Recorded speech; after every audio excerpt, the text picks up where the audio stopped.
संपूर्ण देशाचं ज्याकडे लक्ष लागलेलं तो केंद्र सरकारचा अर्थसंकल्प 23 जुलै रोजी संसदेत सादर करण्यात आला। यंदाचं निवडणुकीचं वर्ष असल्यामुळे फेब्रुवारीमध्ये अंतरिम अर्थसंकल्प सादर करण्यात आला होता आणि त्यानंतर निवडणुकीचा निकाल लागला आणि मग मोदी सरकार यांनी देशाचा 2024 आणि 2025 या आर्थिक वर्षासाठी अर्थसंकल्प जाहीर केला। केंद्रीय अर्थमंत्री निर्मला सीतारामन यांनी लोकसभेत ज्या काही तरतुदी आहेत त्या सांगितल्या। या अर्थसंकल्पात सर्वसामान्य नागरिकांपासून ते बड्या उद्योजकांसह अनेकांना दिलासा देण्याचा प्रयत्न सरकारकडून करण्यात आला आहे। दरम्यान पंतप्रधान नरेंद्र मोदी यांच्या नेतृत्वाखालील भाजपच्या तिसऱ्या कार्यकाळातील हा पहिला अर्थसंकल्प आणि अर्थमंत्री सीतारामन यांचा सलग 7वा अर्थसंकल्प आहे। नमस्कार, मी किशोरी घायवट आणि आपण पाहताय टाइम महाराष्ट्र। यंदाचा अर्थसंकल्प हा 9 मुद्द्यांवर आधारित होता।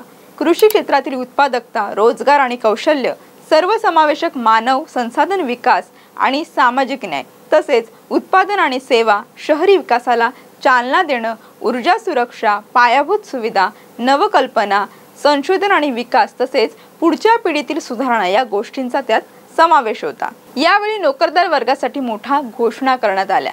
EPFO अंतर्गत पहिल्यांदाच नोंदणी करणाऱ्या कर्मचाऱ्यांना एका महिन्याच्या पगाराच्या 15,000 रुपयांपर्यंत थेट लाभ हस्तांतरणाद्वारे 3 हप्त्यांमध्ये दिला जाईल, तर कंपनी आणि कर्मचारी दोघांनाही नोकरीच्या पहिल्या 4 वर्षात EPFO योगदान अंतर्गत थेट प्रोत्साहन दिलं जाईल।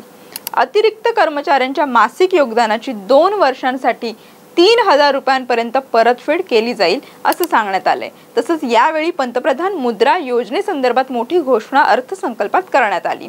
या सरकारी योजनेअंतर्गत मुद्रा कर्जाची जी मर्यादा आहे ती दुप्पट करण्यात आली आहे आणि यापूर्वी या योजनेअंतर्गत MSMEंना 10 लाख रुपयांपर्यंतचे कर्ज दिलं जात होतं, पण आता ते 20 लाख रुपयांपर्यंत करण्यात आलंय।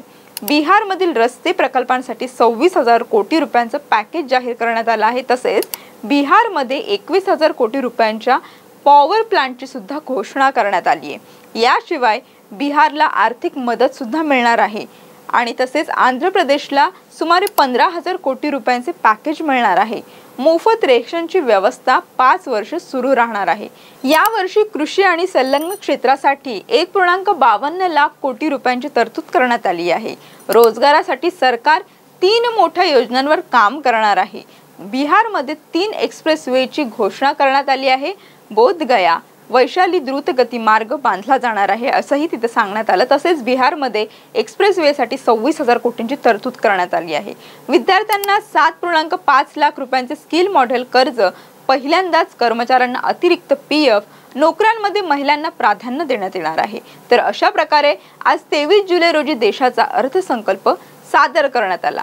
तुम्हाला यंदाच्या बजेटबद्दल काय वाटते हे आम्हाला कमेंटमधून नक्की कळवा आणि अशाच नवनवीन आणि ताज्या अपडेट्ससाठी टाइम महाराष्ट्राला नक्की सबस्क्राइब करा। धन्यवाद।